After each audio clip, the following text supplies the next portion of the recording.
안녕하세요. 사연에 빠지다의 DJ 민영입니다. 오늘은요, 어떤 고마운 분 덕분에 천만다행할 수 있었던 사연을 가지고 왔는데요. 어떤 사연인지 궁금하시죠? 지금 바로 시작해 볼게요.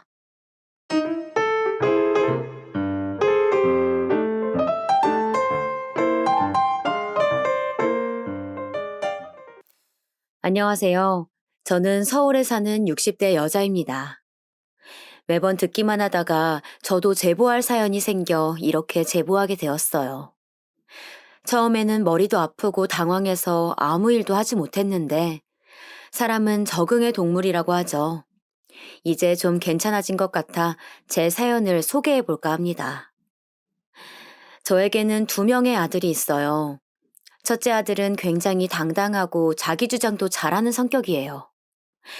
덕분에 어릴 때부터 학급 반장을 도맡아 했어요. 그렇게 진취적이고 어디서도 눈에 띄는 첫째는 대학을 졸업하고 직장에 가자마자 바로 결혼하게 되었어요. 대학 때 여자친구를 얼마나 많이 만났는지, 첫째 군대 때만 여자친구가 세 번은 바뀌었어요. 그렇게 여자친구를 많이 만나던 첫째는 국내 좋은 대기업에 들어가게 되었어요. 그리고 거기서 여자를 만나 결혼을 했죠. 같은 직장에 다니던 참한 여자였는데요. 나중에 들어보니 첫째와 입사 동기였다고 하더라고요. 첫째 며느리는 굉장히 순하고 참하더라고요. 나중에 들어보니 서로의 반대 모습에 끌렸다고 하더라고요. 반면에 둘째 아들은 정말 순해요. 생각해보면 둘째는 임신했을 때부터 순했던 것 같아요. 첫째는 제가 입덧이 굉장히 심했었거든요. 아직도 첫째 임신 때만 생각하면 입덧했던 기억밖에 나지 않을 정도로 심했어요. 반면에 둘째는 사실 가진지도 몰랐어요. 임신 여부도 모를 정도로 정말 조용해서 제가 오히려 병원에 가서 검사도 더 많이 받았어요. 아기가 제대로 자라고 있는 것 맞냐고 물었던 기억도 나요. 저의 두 아들은 성격도 완전히 달랐어요. 타고난 기질 자체가 다른 것 같았어요. 첫째는 신생아 때부터 굉장히 활발했죠. 옹알이도 정말 많이 자주 했고요. 걷기도 빠르고 발달 자체가 굉장히 빨랐어요. 하지만 둘째는 모든 것이 느렸어요. 신생아 때는 너무 조용하게 잠만 잤고 말도 발달도 느렸어요. 저랑 남편이 너무 걱정되니까 병원에도 찾아가 봤어요. 보통 둘째들은 오히려 첫째보다 빠른 경우가 대부분인데 우리 둘째는 왜 그런지 궁금했거든요. 그랬더니 의사 선생님은 그냥 둘째는 느린 아이라고 하더라고요. 성장 기질 자체가 느리고 조용한 아이래요. 그렇다고 발달상의 문제가 있거나 그러지는 않다고 하더라고요. 남편과 저는 아이가 장애가 있거나 혹은 심각할 정도로 느린 아이면 어쩌지 걱정했는데 그 정도는 아니라고 하더라고요. 그 말을 들으니 정말 안심되었어요. 그리고 둘째 아들은 저희의 걱정과는 달리 정말 조용하게 공부를 잘했어요. 첫째가 할 말을 다 하는 성격이라면 둘째는 할 말을 머릿속으로 두 번 더 생각하는 아이였어요. 성향은 그렇게 달랐지만 또 형제 우애는 깊었어요. 저랑 남편이 둘이 일 때문에 집을 비워도 둘이 잘 놀더라고요. 첫째도 동생 일이라면 두 발 뻗고 나서 주었고, 둘째도 저희보다 형의 말을 더 잘 들을 때도 있었죠. 첫째가 공부를 잘해서 둘째도 기대했지만 원래 느린 아이니까 사실 첫째만큼은 기대하지 않았거든요. 그런데 둘째가 훨씬 좋은 대학에 진학했어요. 첫째가 여자친구를 많이 만났기 때문에 둘째는 어쩌려나 생각했거든요. 그런데 둘째는 여자친구를 사귀지 않더라고요. 물론 엄마인 제가 다 알 수는 없지만 적어도 군대에 있을 때는 면회 오는 여자친구가 없었던 것은 확실해요. 제가 첫째에게 너는 뭐 들은 것 없냐고 물었지만 첫째도 둘째 여자친구에 대해서는 잘 모르고 있더라고요. 첫째가 직장에 들어가자마자 결혼했기 때문에 둘째도 그러겠지 생각하고 그냥 넘겼던 것 같아요. 그런데 둘째가 직장에 취업하기도 전에 심지어 대학교 막학기 때 갑자기 자기가 결혼하겠다고 하더라고요. 저랑 남편은 정말 깜짝 놀랐어요. 저희가 알기로는 그때 둘째가 연애도 처음이었거든요. 연애도 처음인데 갑자기 결혼한다고 하니까 너무 놀랐어요. 얼마나 사귀었니? 엄마 정말 놀랐어. 6달 만났어요. 정말 마음에 들어서 이 여자 아니면 안 될 것 같아요. 둘째는 자라면서 저렇게 자기 주장을 하던 아이가 아니었거든요. 저렇게 완고하게 말하는 것을 처음 봤어요. 그래서 오히려 정말 아들이 결혼하고 싶어 하네 생각했죠. 하지만 만난 지 반년 만에 결혼하겠다고 하니까 남편과 저는 사실 걱정이 더 컸어요. 첫째처럼 여자친구를 많이 만나서 조금만 만나도 파악되는 애라면 모르겠지만 둘째는 난생 첫 여자친구였거든요. 그래서 몰래 첫째에게 네가 엄마 아빠한테 인사하기 전에 만나보라고 했어요. 첫째는 흔쾌히 알겠다고 하고 첫째 며느리와 만났다고 하더라고요. 그런데 첫째가 저희에게 따로 해준 말로는 아주 괜찮은 여자라고 하더라고요. 첫째 아들 내외에겐 아이가 있었거든요. 저희가 그때 아이를 봐줄 상황이 아니라서 데리고 나갔는데 아이한테도 그렇게 잘하더래요. 첫째 며느리는 굉장히 낯도 많이 가리고 순한 편이에요. 성정 자체가 착하지만 말수가 적은 그런 사람이거든요. 물론 저도 첫째 며느리가 참해서 좋아요. 그런 첫째 며느리에게 둘째 여자친구는 먼저 다가가서 그렇게 살갑게 굴었다고 하더라고요. 아직 결혼도 안 했는데 형님이라고 부르면서 잘 부탁드린다고 했다네요. 첫째에게도 얼마나 잘하던지 아주버님이라고 부르면서 선물도 사왔다고 하더라고요. 그리고 첫째가 정말 너무 놀라운 소식을 말해주었어요. 바로 둘째 여자친구가 의대생이라고 하더라고요. 둘째랑 같은 학교 학생이고 의대생이라고 하길래 정말 너무 놀랐어요. 저희 둘째는 의대생은 아니었거든요. 어떻게 보면 우리 둘째가 오히려 허락을 힘들게 받을 수도 있겠다 생각하게 되었어요. 의대생이라니 좋기도 하면서 걱정도 되더라고요. 그래서 일단 거두절미하고 한번 만나봐야겠다고 생각했어요. 둘째에게 나를 잡고 집에 인사하러 오라고 했어요. 둘째는 알겠다고 하고 그 주 주말에 바로 여자친구를 데리고 왔어요. 안녕하세요, 어머님, 아버님. 둘째 아들의 여자친구는 첫인상부터 아주 좋았어요. 딱 처음 들어오는데 정말 너무 예쁘더라고요. 저는 무슨 연예인인 줄 알았어요. 그리고 정말 첫째 아들의 말대로 싹싹하더라고요. 어머님, 아버님, 정말 보고 싶었어요. 이건 제 작은 선물이에요. 부족하지만 예쁘게 봐주세요. 감사합니다. 우리 집에 온다고 백화점에서 저와 남편의 선물까지 사가지고 왔더라고요. 의대생이라고 들었어요. 정말 똑똑하고 이렇게 예쁘고 성격도 좋은 아가씨가 우리 아들하고 결혼한다니 사실 처음에는 믿지 않았어요. 에이, 어머님, 제가 마음에 들어서 먼저 다가갔어요. 둘째 며느리는 정말 말도 너무 잘했어요. 저와 남편이 말이 많은 편은 아니라 사실 걱정했었거든요. 그런데 인사 온 손님인 둘째 며느리가 오히려 얘기를 이끌더라고요. 그걸 보면서 정말 대단한 아가씨라고 생각했어요. 저희는 그렇게 기분 좋게 얘기를 끝내고 둘째 며느리가 돌아가자 정말 다행이라고 생각했죠. 남편과 저는 정말 이게 웬 행운인가 싶었어요. 둘째 며느리가 대문을 나서자마자 남편과 저는 서로를 쳐다보며 흐뭇하게 웃었어요. 됐다 싶었던 거죠. 그리고 말을 들어보니까 조금 충격인 부분도 있었어요.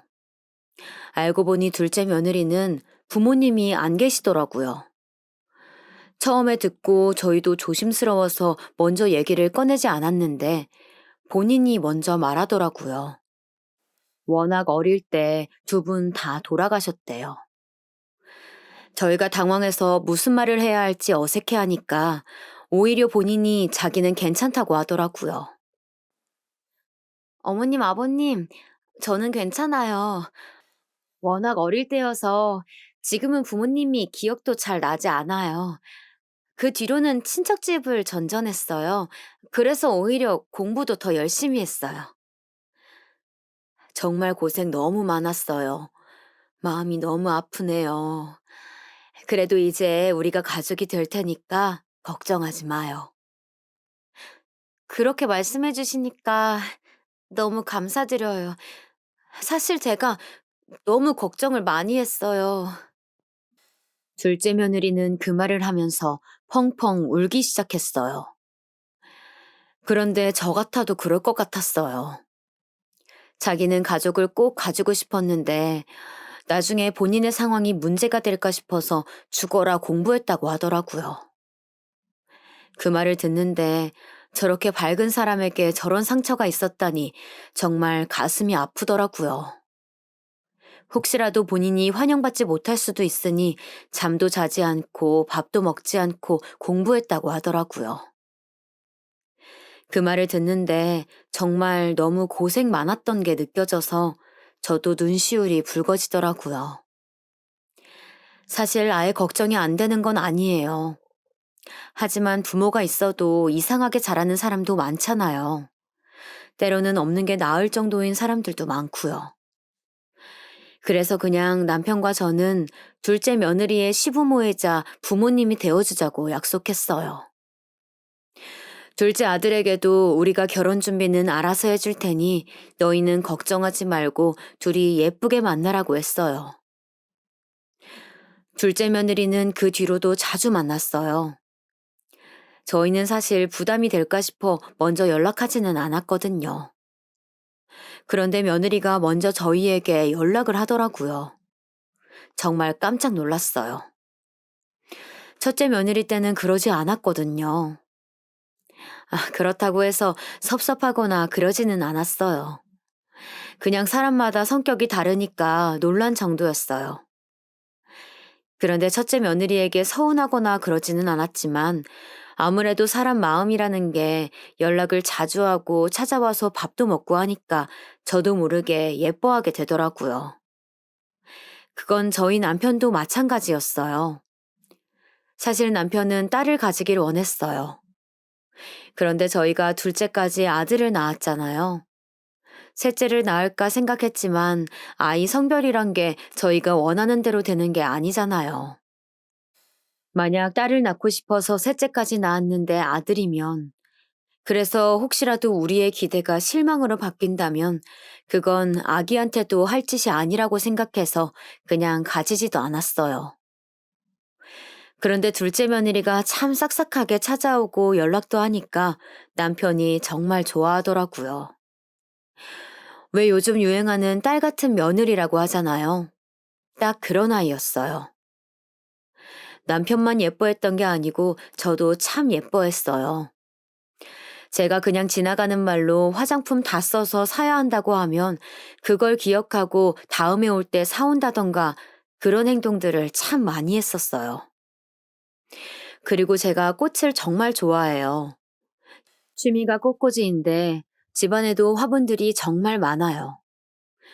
우리 집은 저 빼고 다 남자라서 제 취미를 뭐라 하지는 않았지만 같이 해주는 사람도 없었거든요. 첫째 며느리도 꽃에 그리 관심이 있지는 않더라고요. 그래서 뭐 그냥 혼자 꽃꽂이 다니고 꽃시장에 가고 그랬어요. 그런데 둘째 며느리가 어느 순간 저를 주려고 꽃시장에 다녀왔다는 거예요. 그러더니 어머님, 그런데 저 혼자 가니까 심심하더라고요. 저랑 같이 꽃시장 가요. 이렇게 말하는데 그 어떤 사람이 저런 며느리를 미워하겠어요. 정말 너무 예뻤어요. 같이 꽃구경도 가고 돌아오는 길에 백화점에 들러서 며느리들 옷도 사고 그러다 보니 자연스럽게 결혼 준비가 되더라고요. 그리고 저는 카페를 운영하고 있어요. 아주 큰 카페는 아니고 그냥 동네에 있는 작은 카페예요. 동네에 있지만 단골도 꽤 있고 바쁠 때는 사람이 몰려서 바쁜데 그럴 때마다 와서 도와주더라고요. 제가 그러지 않아도 된다고 말했지만 자기는 예전부터 카페에서 일하는 게 너무 좋았다고 자기가 원해서 하는 거라고 그렇게 말하더라고요. 의대생이니까 공부하느라 바쁠 텐데 저를 도와주기까지 하니까 제가 예뻐할 수밖에 없었어요. 손님들도 제가 예비 며느리라고 소개하자 이렇게 예쁘고 싹싹한 사람이 며느리로 들어오다니 너무 잘 됐다고 하더라고요. 의대생이라고 하니까 저보고 너무 부럽다고 아들들도 잘났는데 며느리까지 잘났다고 연신 부럽다고 하더라고요. 그 소리를 들으니까 정말 기분이 너무 좋았어요. 그러다 보니 저도 자연스럽게 지갑이 열리는 날이 많았어요. 사실 저와 남편은 부동산으로 많은 재미를 보고 있었어요. 제가 카페를 운영하니까 상대적으로 직장인보다는 시간이 많았거든요. 남는 시간에 신문과 책들도 많이 보고 여러 정보도 얻을 시간이 굉장히 많았어요. 그리고 아주 운이 좋게 저희의 선택이 좋은 결과를 가져와서 부동산으로 여유 있는 생활이 가능해졌어요. 첫째가 결혼할 때도 저희가 서울에 있는 좋은 아파트를 하나 해주었거든요. 둘째가 결혼할 때도 당연히 해줄 생각이었고요. 본격적으로 식을 올리기 전에 어느 위치에 얻으면 좋을지 둘째 내외랑 여기저기 알아보는데 그때마다 둘째 며느리가 그러더라고요.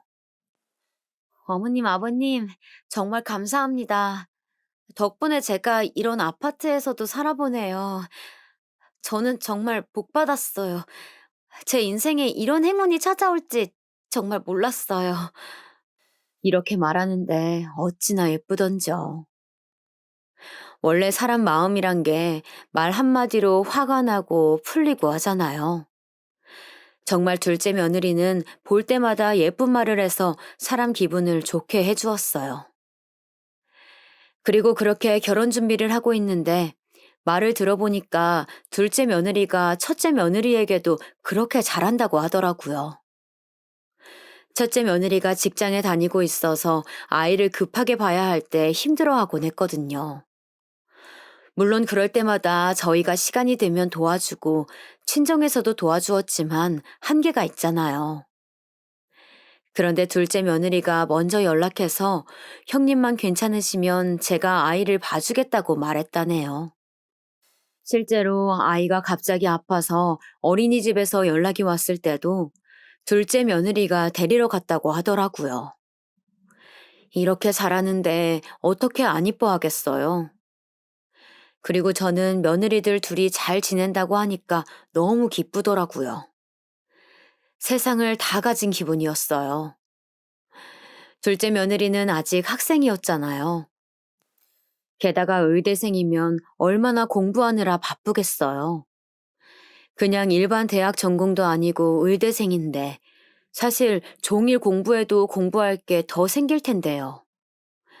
그런데도 시간을 내서 저희를 보러 오니 저와 남편은 이미 결혼식도 하지 않았지만 둘째 며느리가 너무 좋았어요. 둘째도 표현이 많은 편은 아닌데 본인 여자친구를 말할 때는 되게 행복해 보이더라고요. 그렇게 순조롭게 아파트 선정도 끝나고 이제 본격적으로 결혼 준비를 하게 되었어요. 아파트는 둘째 아들과 예비 며느리의 학교와 가까운 곳으로 잡았어요. 아들은 곧 졸업하지만 며느리는 아직 학교를 더 다녀야 했거든요. 아들이 어디에 직장을 잡게 될지는 몰랐지만 적어도 며느리는 학교가 가까우니까 그렇게 선택하게 되었죠. 집을 구했으니 이제 결혼식장을 고를 차례였어요. 결혼 준비라는 게 해보신 분들은 아시겠지만 정말 뭐가 많잖아요. 물론 요즘은 그냥 쓸데없는 절차들은 많이 생략하는 추세라고 하긴 하지만 그래도 이왕 하는 결혼인데 저와 남편은 아들들 결혼에 많이 신경 쓰고 싶더라고요. 그리고 둘째 며느리는 부모님도 안 계시니까 일부러 더 많이 준비했어요. 혹시라도 기가 죽을까봐 백화점에 가서 가방부터 옷, 신발, 시계, 화장품 등등 다 마련해 주었어요. 또 결혼하게 되면 주변에 청첩장도 많이 돌리잖아요. 아직 학생이라 여유도 없을 테니까 제가 따로 용돈도 주었어요. 이건 남편과 아들 몰래 딱 며느리와 저 둘만 아는 비밀이라고 하고 줬죠. 그래도 하나도 아깝다거나 그러진 않았어요. 정말 제가 주고 싶었고, 결혼은 중요한 인생의 결정이니까요. 그렇게 결혼식장도 정하게 되었어요. 청담동에 있는 아주 고급으로 유명한 결혼식장이었어요. 사진 찍는 것과 화장하는 것, 그리고 한복까지 차례대로 준비했어요. 물론 이 돈은 다 남편과 제 돈으로 해결했죠. 둘째 부부가 학생이라 여유가 많지 않았거든요. 저희가 계산할 때마다 연신 고맙다고 하니 뿌듯하기도 했어요.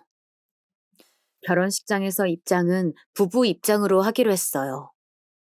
제가 혹시 몰라서 며느리에게 따로 물어봤었거든요. 주변에 연락하는 친척들 있으면 같이 들어와도 된다고 말이죠.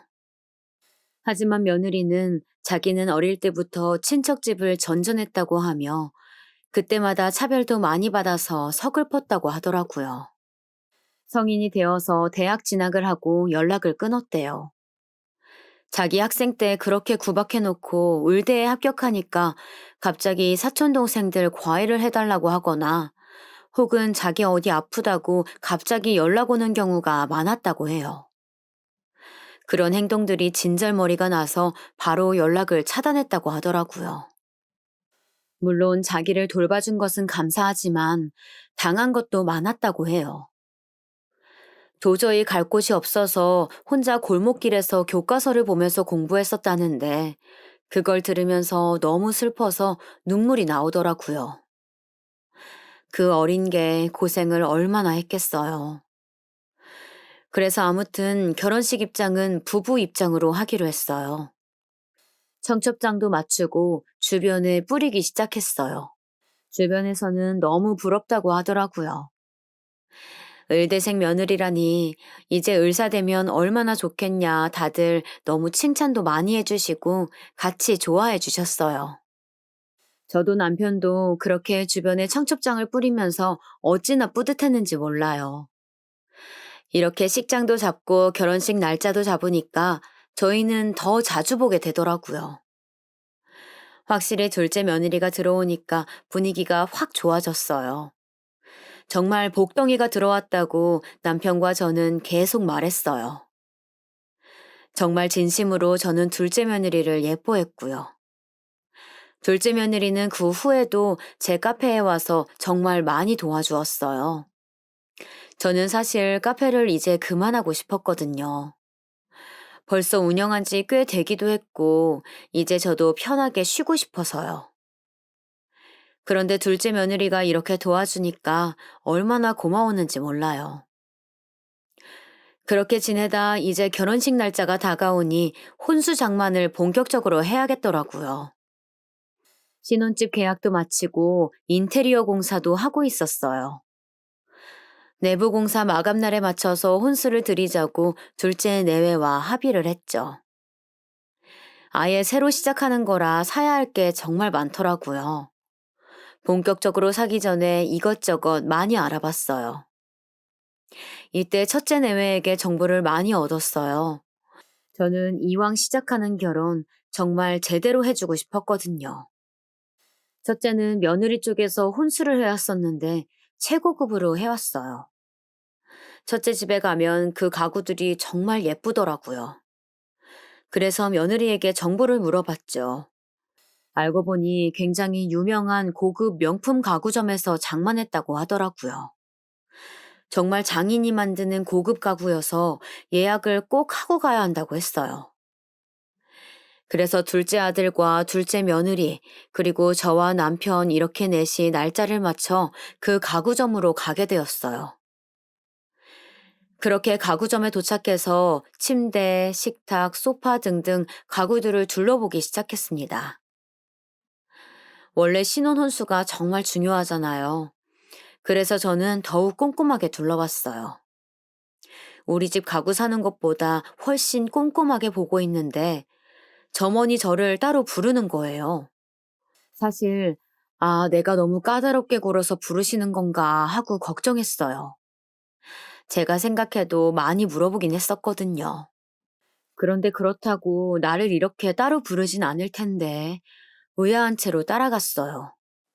네, 무슨 일이세요? 제가 물어봤더니 점원이 굉장히 우물쭈물하더라고요. 말씀하세요. 왜 그러세요? 저희가 고른 제품에 문제가 있나요? 아, 그게 점원은 굉장히 난처해 보였어요. 제가 어떻게 말을 해야 할지 모르겠어요. 하지만 꼭 알려드려야 할 것 같아서요. 네, 무슨 일이세요? 지금 혹시 같이 오신 여성분이 며느리세요? 네, 예비 며느리예요. 다음 달에 식 올릴 예정이에요. 아, 아까부터 왜 그러시는 거예요? 조금 불쾌해지기 시작하더라고요. 그런데 점원이 한숨을 작게 쉬더니 결의에 찬 표정으로 아주 충격적인 내용을 말해 주었어요. 사모님, 이 결혼 절대 안 됩니다. 하시면 안 돼요. 네? 갑자기 왜 그러세요? 당황스럽네요. 사실 저 며느리분 분명 몇 달 전에 오셨던 분이세요. 근데 그때도 분명히 혼수를 사러 오셨었어요. 제가 응대했기 때문에 정확히 기억해요. 저희 가구점은 예약해야 올 수 있는 곳이잖아요. 하루에 몇 분 뵈지 못하기 때문에 제가 잘 알고 있어요. 그게 무슨 말씀이세요? 몇 달 전이면 이미 저희랑 결혼 얘기가 나오던 중인데요. 그래서 제가 말씀드리는 거예요.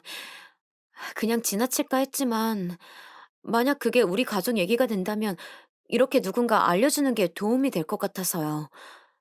처음엔 쌍둥이라고 생각했지만, 아무리 봐도 그분 맞아요. 정말 당황스럽네요. 하지만 다른 사람일 수도 있잖아요. 세상엔 닮은 사람도 많아요. 사모님, 사실 저도 긴가민가 했는데요. 아까 화장실에서 통화를 우연히 듣게 됐어요. 다 넘어왔다는 말을 들었는데 그 말을 듣자마자 도저히 지나칠 수가 없었어요. 일단 알겠어요. 저희도 따로 얘기해야 할 것 같아요. 직원분이 알려주셨다는 말은 하지 않을게요. 걱정하지 마세요. 네, 감사합니다. 저도 아니었으면 좋겠어요. 그렇게 충격적인 말을 듣고 다시 우리 가족 쪽으로 갔어요. 어머님, 어디 가셨었어요? 이 식탁 어때요? 저는 정말 마음에 들어요. 잠깐 다른 것 보느라 다녀왔어. 분명 몇 분 전까지는 제 딸 같았던 사람이 다르게 보이더라고요. 물론 아직 믿지는 않았어요. 제발 아니길 속으로 빌었죠. 그냥 가게 점원이 저를 속였다고 생각하고 싶었어요. 하지만 사람의 촉이라고 하죠. 이상하게 그 소리를 들으니까 신경이 쓰이더라고요. 그렇다고 대놓고 물어볼 수는 없었어요. 바보도 아니고 만약 저게 사실이라면 분명 아니라고 할 게 분명했거든요. 그렇게 무슨 정신으로 가구를 골랐는지 모르겠어요. 둘째 아들과 인사하고 돌아가는 예비 며느리를 보는데 속으로 정말 복잡한 마음이 들었어요. 제발 아니었으면 좋겠다는 마음과 동시에 그래도 알아봐야겠다는 마음이 들었거든요. 확실히 알아봐야 아니라는 것도 알 수 있는 거잖아요. 제가 도저히 웃을 기분이 아니라 기분이 안 좋았는데 남편이 눈치채고 물어보더라고요. 여보, 무슨 일 있는 거야? 아까부터 표정이 안 좋아. 남편에게 도저히 어떻게 말을 해야 할지 모르겠더라고요. 이제야 아까 그 점원이 왜 그렇게 뜸을 들였는지 알게 되었어요. 저는 최대한 진정하고 침착하게 남편에게 점원에게 들은 말들을 전해주었어요. 남편도 충격을 받았는지 한동안 말이 없었어요. 여보, 만약 그게 사실이라면 우린 그동안 감쪽같이 속은 거야. 만약 그렇게 우리 가족을 상대로 사기칠 예정이었다면 부모가 없다고 했던 것과 의대에 다니는 게 맞는지 먼저 알아봐야 하지 않겠어? 그러고 보니 정말 의대가 맞긴 한 거야? 정말 나도 모르겠다. 정말 의대가 맞긴 한 걸까? 그냥 둘째도 다닌다는 말만 했었잖아. 남편과 말을 할수록 정말 의심은 커졌어요. 생각해보니 정말 부모가 없다는 것은 예비 며느리 말로만 들었고 사실 여부를 모르고 있었어요. 그리고 의과대학에 다니는 것도 둘째가 말해준 것이지 저희가 학력 증명서를 떼보거나 그러진 않았거든요. 사실 그런 것을 하나하나 확인해야 한다는 생각도 하지 못했어요. 그냥 당연히 다 사실인 줄 알았죠. 그리고 가장 중요한 문제는 둘째 아들도 이것을 알고 있느냐는 점이었어요. 만약 하나도 모르고 있다면 충격이 엄청날 것 같았거든요. 그것도 둘째는 이게 첫 연애였거든요. 처음 한 연애가 이런 결과를 가지고 온다면 얼마나 상심이 크겠어요. 저희는 이걸 도저히 어떻게 해야 하나 머리가 아프기 시작했습니다. 첫째에게 말해볼까 생각했지만 만약에 아니라면 괜히 들쑤시는 게 될까봐 그러지도 못했어요. 남편과 저는 딱 저희 둘만 일단 알고 있자고 하고 일어나서 흥신소에 연락했어요.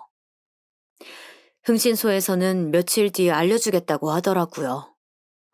일단 알겠다고 하고 기다리는데 둘째 며느리에게 연락이 오더라고요. 안 받을 수는 없어서 받아서 얘기하는데 정말 마음이 복잡했어요. 그렇게 남편과 밥도 못 먹고 서로 걱정만 하다가 흥신소에서 드디어 연락을 받았어요. 여러분, 저는 정말 살면서 전화를 절대 잊을 수 없어요. 일부러 청심환을 사 먹고 흥신소 사람을 만났어요. 남편과 둘이 손을 꼭 붙잡고 얘기를 듣는데 글쎄 예비 며느리가 의대를 다니고 있지 않다고 하더라고요. 심지어 둘째 아들의 학교 재학생이 아예 아니었어요. 애초에 어느 대학에도 재학하거나 졸업한 흔적이 없다고 하더라고요. 그리고 정말 충격적이었던 것은 부모도 멀쩡히 살아있대요. 연락은 자주 하지 않지만 살아계신 건 맞다고 하더라고요. 흥신소 말로는 아마 집에서 쫓겨난 것 같았대요. 워낙 어릴 때부터 저러고 산 것 같다고 하더라고요. 하지만 저라도 아무리 사랑하는 자식이었어도 저러고 다니면 연을 끊을 것 같아요. 사기꾼의 부모가 이해되는 것은 또 처음이었어요. 그리고 가게 점원 말대로 결혼하자고 남자들에게 먼저 다가가서 받을 것 다 받고 팽하는 전형적인 결혼 사기꾼이라고 하더라고요. 그러면서 제가 이제까지 백화점에서 사주었던 명품 가방들, 명품 옷, 그리고 온갖 화장품들을 인터넷으로 다 팔았다고 하더라고요. 그동안 제가 예뻐서 사주었던 옷과 가방들이 정말 많았거든요. 저는 정말 저에게 너무 잘해서 예뻐서 좋은 마음으로 사주었던 건데 너무 충격받았어요. 그냥 저희에게 알려준 그 모든 정보가 거짓이더라고요. 흥신소 말에 의하면 일부러 도서관에서 공부하던 둘째에게 접근했을 거라고 하더라고요. 둘째가 여자를 잘 안 만나봤다고 했잖아요. 예쁘고 친절한 사람이 와서 만나자고 하니까 넘어갈 수밖에 없었던 거죠. 저와 남편은 무슨 정신으로 집에 돌아왔는지 모르겠어요. 일단 집에 들어와서 첫째에게 연락했어요. 첫째가 집에 오자 저희는 흥신소 자료를 보여주며 말을 했어요. 둘째 며느리가 사기꾼인 것 같다고 했더니 첫째도 정말 놀라더라고요. 아니, 이게 뭐예요? 우리도 보고 너무 충격받았어. 이걸 둘째한테 알리자니 너무 걱정돼. 와, 재수 씨 너무하네. 엄마, 일단 재수 씨한테 따로 말해보는 게 낫지 않아요? 첫째 아들 말대로 제가 직접 둘째 며느리를 보고 얘기를 들어봐야겠다고 생각했어요. 남편과 긴 얘기 끝에 저만 혼자 둘째 며느리를 만나기로 마음을 먹었죠. 그렇게 다음 날 제가 먼저 연락해서 둘째 며느리를 만나러 갔어요. 제가 먼저 카페에 도착해서 앉아 있었어요. 진정을 하려고 해도 도저히 안 되더라고요. 그날도 청심환을 사 먹고 들어갔는데 심장이 너무 뛰어서 제 귀에 심장 소리가 들릴 지경이었어요. 어머님, 둘이 보자고 하시고 무슨 일이세요? 저는 둘이 데이트라 너무 좋아요. 둘째 며느리는 아무것도 모르고 저한테 친한 척 말을 하더라고요. 저는 정말 기가 막혔지만 일단 모른 척 하고 있었어요. 나중에 무슨 문제가 생길 수도 있으니 녹음을 해야겠다고 생각했죠. 저는 태연하게 며느리에게 물어봤어요. 요즘 학교 다니는 것은 어때? 의대라 공부량이 많을 텐데 걱정된다. 힘들죠. 그래도 괜찮아요. 나중에 의사 되면 어머님 아프신 곳 제가 다 고쳐드릴 거예요. 이미 다 아는 상태가 되니까 정말 얼마나 가식적인지 잘 알겠더라고요. 그래도 최대한 침착하게 말했어요. 그러고 보니까 우리 며느리 학생증도 본 적이 없네. 지금 볼 수 있을까? 학생증이요? 어머님, 집에 있어요. 다음에 보여드릴게요. 저는 정말 눈 하나 깜짝 안 하고 거짓말하는 모습이 보기 싫었어요. 그래도 일단 자기가 자기 입으로 의대를 다니고 있다는 거짓말을 한 게 녹음이 되어 있으니 그 길로 바로 평소처럼 밥 먹고 집에 왔어요. 녹음본은 확보했고 가장 중요한 것은 바로 둘째한테 알리는 것이었어요. 일단 할 말이 있으니 혼자 집으로 오라고 전했죠. 둘째가 집에 오고 남편과 저는 어떻게 말해야 할지 몰라서 한참을 뜸을 들였어요. 저는 아들이 너무 상처받지 않았으면 좋겠더라고요. 사랑하는 사람과 결혼하려고 준비했는데 그 모든 게 거짓말이라고 하면 얼마나 상처가 심하겠어요. 저희가 불러놓고 말도 못하고 있자 둘째가 빨리 말하라고 하더라고요. 결국 남편이 말을 꺼냈어요. 아들, 놀라지 말고 잘 들어. 네 아내 될 사람, 너한테 모든 것을 거짓말했어. 그게 무슨 말씀이세요? 저는 조용히 흥신소 파일을 건넸어요. 아들, 한번 읽어봐. 둘째는 조용히 봉투에서 사진과 서류들을 보기 시작했어요. 저는 정말 아들이 기절할까봐 마음 졸였어요. 아들은 사진들을 다 확인하더니 아무 말도 하지 않았어요. 아들, 괜찮아? 제가 걱정돼서 물어봤지만 조용히 눈을 감고 있었어요. 너무 충격을 받아서 그런가 보다 생각했죠. 일단 네 신혼집은 다행히 네 명의로 해놨어. 집이나 가구는 나중에 새로 여자 생기면 그때 계속 쓰면 될 거야. 네가 불편하면 팔고 다시 사도 돼. 그리고 엄마, 응? 말해봐, 괜찮아. 일단 저 집에 가서 제가 직접 얘기해 볼게요. 그럴래? 알겠어. 아들은 아무 말 없이 그대로 우리 집을 나갔어요. 남편과 저는 너무 걱정되었지만 연락하지는 않고 조용히 기다렸어요. 그렇게 다음날 초행종이 울리길래 누가 왔나 봤더니 글쎄 둘째 며느리가 있더라고요. 일단 문을 열어줬더니 며느리가 들어오더라고요. 그러더니 막 소리를 지르는 거예요. 어머님, 아니 아줌마, 이러시면 안 되죠. 사람 뒷조사하고 그러면 천벌받아요. 지금 뭐 하시는 거예요? 아니, 뭐라는 거야? 사기꾼이라고 남의 집 찾아와서 이래도 돼? 당신이야말로 어른한테 이래도 되는 거야? 어른? 몰래 뒤에서 사람 뒷조사하는 게 어른이야? 그래. 나 의대생 아니야. 됐어? 저는 정말 너무 놀랐어요. 너무 놀라서 숨도 제대로 쉬지 못하겠더라고요. 집에 하필 저만 있었거든요. 문을 괜히 열어줬다고 생각했어요. 둘째 며느리는 제가 아는 사람이 맞나 싶더라고요. 정말 표정, 아니 눈빛부터 달랐어요. 저게 본 모습이구나 생각했죠. 정말 너무 무섭더라고요. 저는 이중인격자인 줄 알았어요. 저는 너무 놀라서 도저히 서 있지 못해서 소파에 앉고 진정하려고 애를 쓰고 있었어요.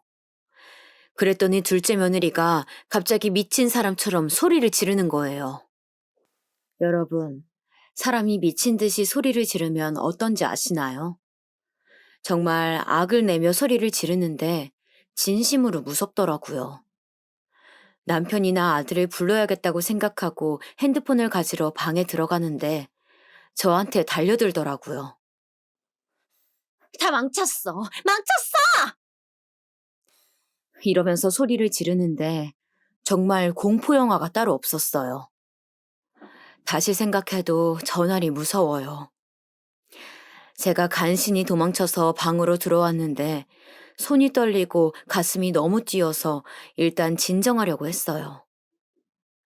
그런데 문 열라고 문을 쾅쾅 두드리는 거예요. 정말 사람이 어떻게 저렇게 앞뒤가 다를 수 있는지 무섭더라고요.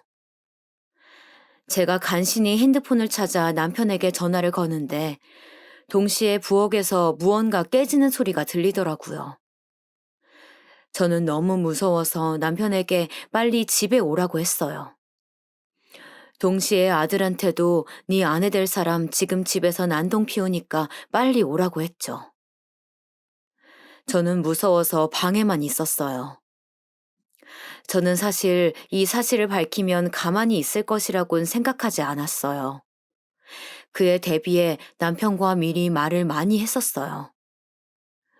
하지만 저렇게 미친 사람처럼 난동을 피울 줄은 전혀 상상하지 못했죠.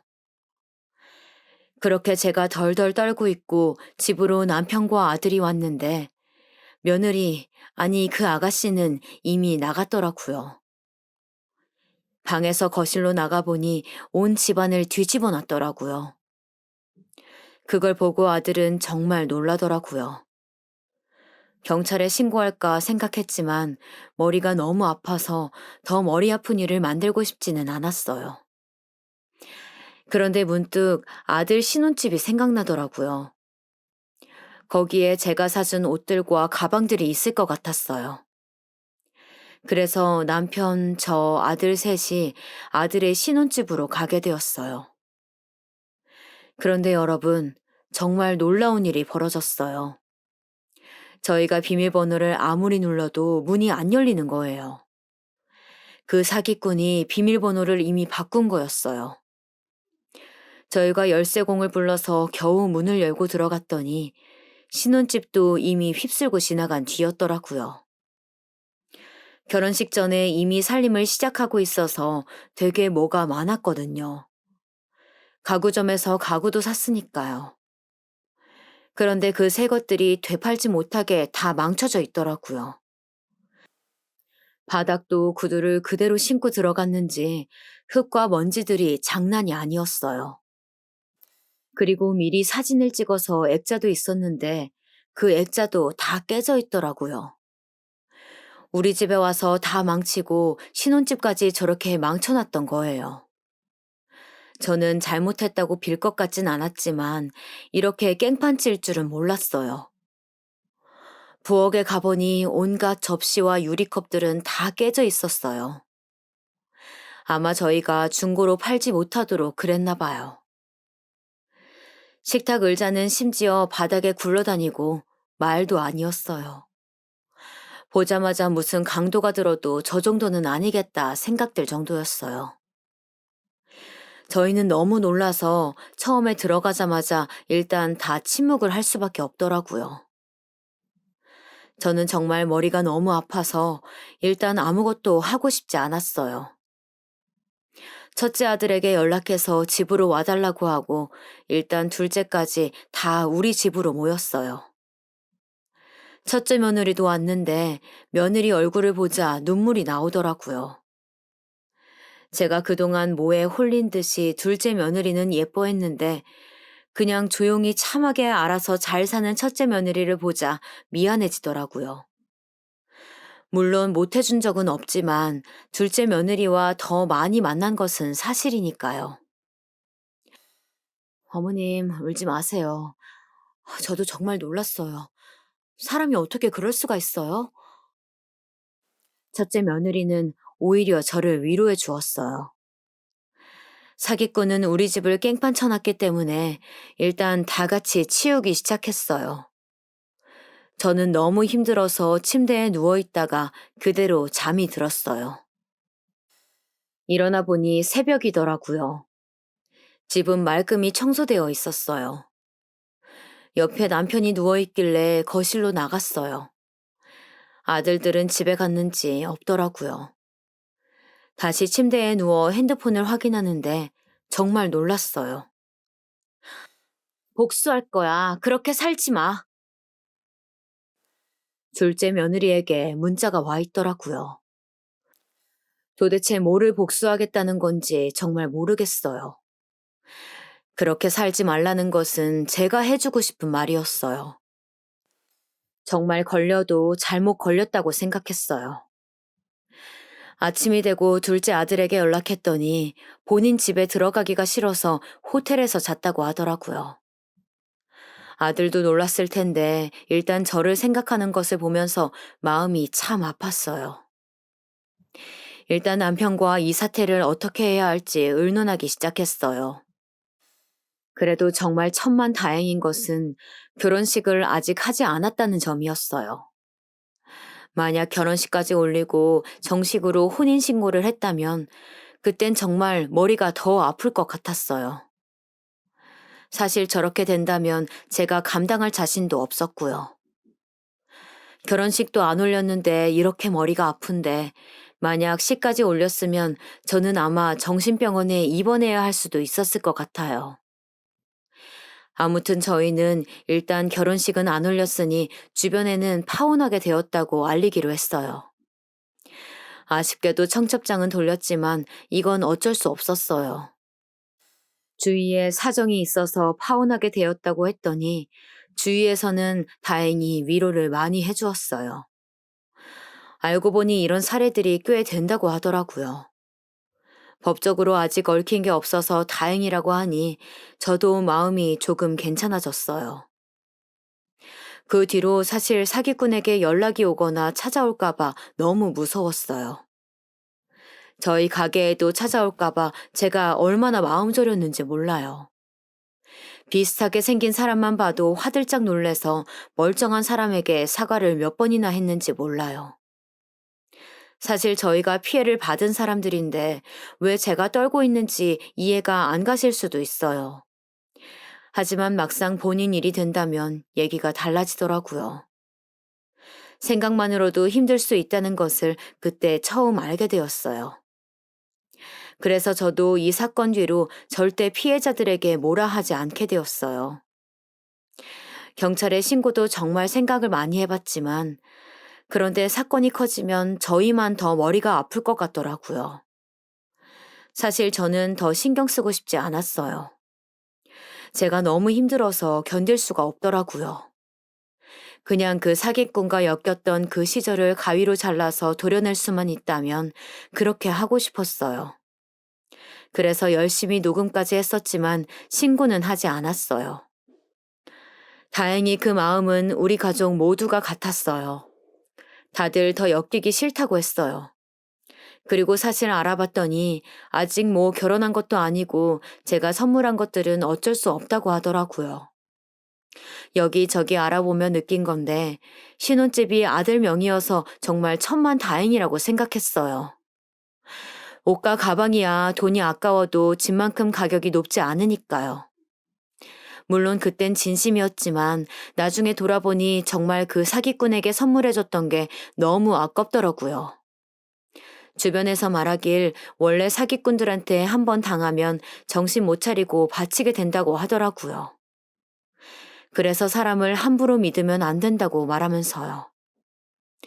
저도 머리로는 그 사실을 알고 있었는데 막상 제가 그 상황이 되어보니 진짜 저도 모르게 지갑을 열게 되더라고요. 저는 이제까지 사기꾼들은 나쁘게 행동할 것이라는 편견이 있었거든요. 근데 전혀 아니라고 하더라고요. 원래 전문 사기꾼일수록 친절하고 외모도 출중하다고 하더라고요. 저는 그래서 인생 수업을 했다고 치기로 했어요. 그래도 마지막으로 남편이 사기꾼에게 문자를 보냈대요. 다시는 우리 앞에 나타날 생각하지 말라고요. 만약 또 나타나서 그러면 그땐 가만히 있지 않겠다고 경찰에 신고하겠다고 했죠. 확인 여부는 저도 모르겠지만 연락은 안 오더라고요. 그리고 시간이 지나면서 좀 무서워졌어요. 바로 사람이 흔적 없이 사라진 거예요. 알고 보니 첫째 아들이 자기가 너무 괘씸해서 나중에 혹시 신고할 수도 있으니까 흔적들을 모아두려고 했대요. 그런데 학교에 다녔던 것도 거짓이고 알고 보면 본명이 아닐 수도 있다고 하더라고요.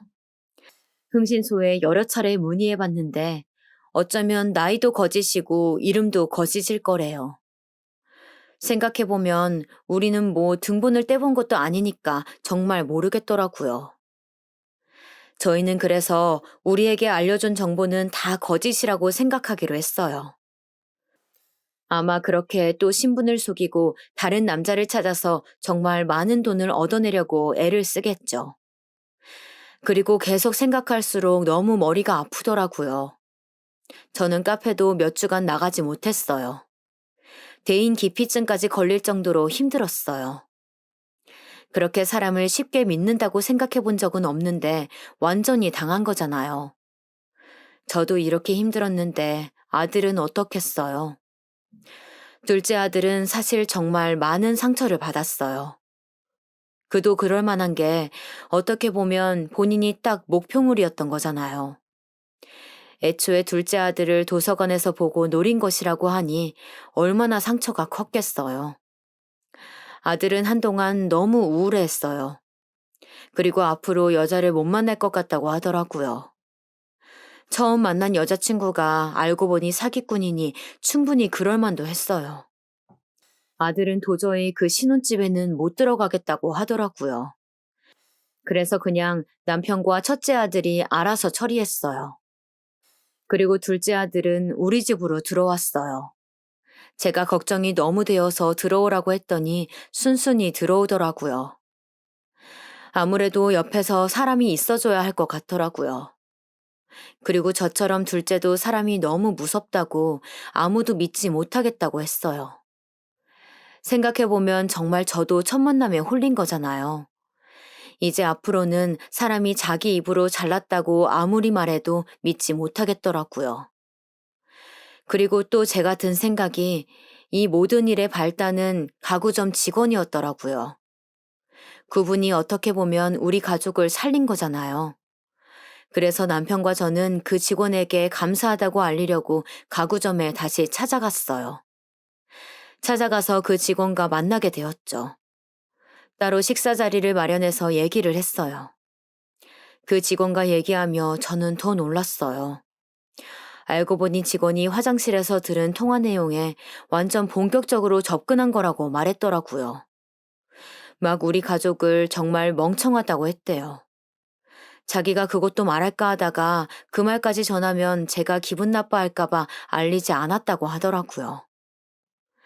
그 얘기를 듣는데 정말 너무 감사하더라고요. 어떻게 보면 우리 가족의 귀인이신 거잖아요. 덕분에 사기꾼이라는 것을 우리가 알게 되었다고 했어요. 그리고 혹시 나중에 그런 사람이 오면 꼭 저에게 말씀하신 것처럼 전해달라고 했어요. 그 직원분은 알겠다고 하시더라고요. 저희가 너무 감사해서 백화점 상품권도 준비해 갔거든요. 그런데 한사코 거절하시더라고요. 절대 받을 수 없다고 계속 거절하셨어요. 저는 정말 제 인생 통틀어서 가장 감사한 사람이 저분이에요. 그래서 제발 받아달라고 몇 번이나 말했지만 받지 않으셨어요. 만약 우리 가족에게 이런 일이 생긴다면 누군가 꼭 말해주었으면 하더라고요. 그래서 선의로 말씀드린 거예요. 저도 정말 고민 많았어요. 그래서 받을 수 없어요. 무언가를 바라고 한 행동이 전혀 아니었거든요. 이렇게까지 거절하시니 어쩔 도리가 없더라고요. 아쉽지만 그렇게 마무리 지었어요. 그 대신 우리가 앞으로 가구를 살 때 무조건 그 가구점으로 가기로 약속했고, 실제로 이번에 침대를 바꿀 때도 저곳을 찾아갔어요. 갈 때마다 귀인이라고 부르면 웃으면서 반겨주시는데 어찌나 고마운지 모르겠어요. 우리 가족은 이번 일을 겪으면서 정말 사람은 믿으면 안 되겠다고 생각했어요. 첫째 며느리가 나중에 그러더라고요. 자기도 정말 깜빡 속았대요. 심지어 아이까지 봐주니까 안심했다고 하더라고요. 어찌나 지극정성인지 자기도 속으로 놀랐었다고 하더라고요. 우리 서로 귀신에 홀린 것 같다고 했어요. 시간이 지나니까 확실히 조금씩 괜찮아지더라고요. 원래 그 일이 있고 나서 우리 가족 사이에선 완전 금기어였거든요. 그 사기꾼이 한 짓이 너무 엄청나니까 생각만 해도 머리가 아팠었는데 확실히 시간은 약이더라고요. 옛말이 틀린 게 없어요. 저도 지인들에게 처음에 말할 때는 참 창피했는데 나중엔 그냥 어느 정도 해탈하게 됐어요. 둘째 아들도 처음엔 충격받아서 우리 집에서 생활했다고 했잖아요. 사실 아들은 정말 충격이 컸어요. 그 사기꾼이 긴 머리였거든요. 한동안 밖에 나가면 긴 머리만 보면 손이 떨릴 증상도 가질 정도였어요. 하지만 사람은 사람으로 잊어야 한다고 하잖아요. 정말 그 말이 정답이더라고요. 저는 사실 아들이 평생 여자를 만나지 않더라도 충분히 이해할 수 있었어요. 그런데 정말 인연은 결국 이루어진다는 말에 맞게 새로운 여자를 만났어요. 셋째 며느리가 소개해준 인연이었어요. 아예 생판 모르는 사람이면 본인도 만나지 않으려고 했는데 계속 집에만 있고 힘들어하는 것을 보자 첫째 아들과 며느리가 많이 신경이 쓰였다고 하더라고요. 셋째 며느리가 조용히 주변에 수소문해서 괜찮은 여자를 소개해 주었고 둘이 잘 만나고 있어요. 저는 사실 이 소식을 들었을 때 첫째 며느리에게 정말 고마웠어요. 조용히 강한 우리 첫째 며느리가 너무 예쁘더라고요. 둘째는 그렇게 새로운 분과 만남을 지속하고 있고 아마 결혼 얘기도 이제 슬슬 나오고 있어요. 아직 확신하지는 못하지만 결혼에 대해 긍정적으로 서로 얘기하고 있다고 하더라고요. 일단 신분 보장이 확실하니까 저와 남편은 적극적으로 찬성하고 있어요. 결혼하지 않더라도 저는 일단 아들이 새로운 사람을 만날 수 있다는 것에 대해 정말 감사하고 있어요. 만약 정말 그 인연이 결혼까지 이어지게 된다면 새로운 며느리에겐 보란 듯이 더 잘해줄 거예요. 당연히 가구는 그 가구점에서 구매할 거예요. 많이 방문해서 직접 사주는 것이 그 직원분에게 할 수 있는 최고의 보답이더라고요. 제가 친한 지인들에게 이미 가구점에 대해 칭찬이 입이 마르도록 했거든요. 그래서 제 지인들은 가구 살 일이 있으면 거기에 찾아가요. 어느 날 저희가 식탁을 사러 갔을 때 직원분이 그러시더라고요. 사모님, 정말 감사합니다. 그런데 고마워서 그러시는 거면 저는 정말 괜찮아요. 저는 사실 저 때문에 안 좋은 방향으로 일이 흘러갈까봐 얼마나 걱정했었는지 몰라요. 결과가 이렇게 좋으니 다행이지만요. 그러니 이제 괜찮아요. 아니에요. 저야말로 정말 마음 같아선 평생 보답하고 싶어요. 그런데 할 수 있는 것이 이것뿐이라 그러는 거예요. 그리고 실제로 가구들 품질도 너무 좋아서 소개한 지인들에게 오히려 고맙다는 말도 듣고 있어요. 이 말은 사실이었어요. 실제로 제가 지인들에게 추천했을 때 정말 평이 좋았거든요. 저도 많이 회복했고 아들도 새로운 사람을 만나고 있고 가구점도 많이 찾아가며 고마움도 표현하고 있어요. 저 일이 일어났을 때 제가 정말 힘들었어요. 왜 이런 일이 우리에게 일어났는지 너무 힘들더라고요. 왜 하필 우리 가족에게 일어났을까 생각을 정말 많이 했어요. 그래서 나중에는 너무 힘들어서 상담도 많이 받았어요. 거기서 의사 선생님이 저에게 그러시더라고요. 사람이 살면서 정말 많은 일을 마주하게 돼요. 그때 자기가 잘못해서 생긴 일이 아니라면 전혀 신경 쓸 필요가 없어요. 신경 쓰는 그 자체가 자기한테 해로워요. 듣고 보니 맞는 말이더라고요. 처음에는 굉장히 억울했지만 생각해보면 저희가 잘못한 건 없잖아요. 그래서 그 뒤로는 마음을 편하게 먹기로 했고 실제로 나중에는 가족들끼리 웃으면서 말할 수 있는 지경이 되었어요. 세상 살면서 어떻게 좋은 일만 있겠어요? 저희는 그냥 과거니까 다 잊고 다가올 미래에 만족하며 가기로 했어요. 신은 인간이 감당 가능한 일만 주신다고 하더라고요. 저희는 그래도 가구점 직원 덕분에 딱 감당 가능할 정도만 고통을 겪었던 것 같아요. 여러분들도 만약 시련이 생기신다면 미래에 내가 더 잘 되려고 그런 것이구나 생각하시며 견디시길 바랄게요. 아무 시련도 생기지 않길 진심으로 바라고요. 지금까지 제 사연 들어주셔서 정말 감사합니다.